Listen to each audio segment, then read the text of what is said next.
തിബെരിയോസിന്റെ കടൽ തീരത്തിൽ നമുക്ക് കാണുമ്പോൾ അറിയാം, കർത്താവായ യേശു ക്രിസ്തു കടൽ തീരത്ത് കാത്തു നിൽക്കുമ്പോൾ കർത്താവായ യേശു ക്രിസ്തു അവരോട് പറയുകയാണ്, നിങ്ങൾ പടകിന്റെ വലതുഭാഗത്ത് വല വീശുക എന്ന് പറയുമ്പോൾ അവർ വല വീശുകയും അവർ അനുസരിക്കുകയും ചെയ്യുമ്പോൾ അപ്പോഴാണ് അവർക്കൊരു തിരിച്ചറിവുണ്ടാകുന്നത്, അത് കർത്താവാകുന്നു എന്നുള്ള ഒരു തിരിച്ചറിവ്.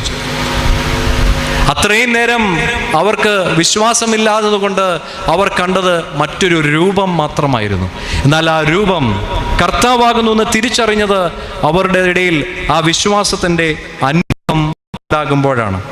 എമ്മൗസിലേക്ക് പോയ ശിഷ്യന്മാരുടെ അനുഭവം വ്യത്യസ്തമായിരുന്നില്ല. യേശു ക്രിസ്തു കൂടെ നടന്നിട്ടും അത് കർത്താവാണെന്ന് തിരിച്ചറിയുവാനുള്ള കാഴ്ച അവർക്ക് നഷ്ടപ്പെട്ടു പോയി.